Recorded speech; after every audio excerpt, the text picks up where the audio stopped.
நமசிவாய.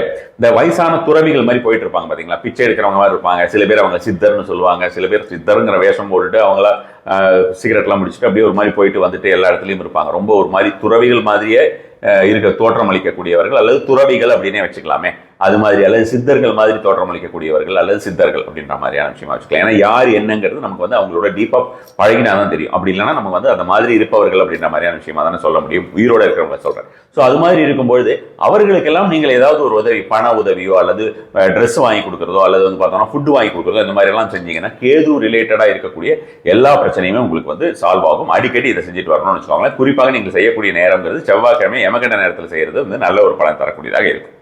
அதுக்கப்புறம் அந்த இருளர்கள்னு சொல்றோம் இல்லையா, அந்த பாம்பு பிடிக்கிறவங்க இங்கே சென்னையில எல்லாம் வந்து பாத்தீங்கன்னா உங்களுக்கு அந்த மாதிரியான ஃபாரஸ்ட் டிபார்ட்மெண்ட்ல இருக்கிறவங்க நிறைய பேர் இருக்காங்க. அது தவிர வெளியிலேயும் பிரைவேட் ஏஜென்சிஸ் இந்த மாதிரியான விஷயங்கள் நிறைய அந்த இருளர்கள் அவர்களே வந்து பார்த்தோம்னா அந்த மாதிரி ஏஜென்சிஸ் வச்சு செஞ்சுட்டு இருக்காங்க. அவர்களுக்கு எல்லாம் ஹெல்ப் பண்றது, அவங்க ஃபேமிலிக்கு ஹெல்ப் பண்றது அப்படின்ற மாதிரியான விஷயங்கள் எல்லாமே ராகு ரீதியாக இருக்கக்கூடிய பிரச்சனையில இருந்து டோட்டலாவே உங்களுக்கு வந்து ரிலீஸ் ஆகக்கூடிய ஒரு நிலைமையை கண்டிப்பாக ஏற்படுத்தக்கூடிய விஷயமாக இருக்கும். நமசிவாய.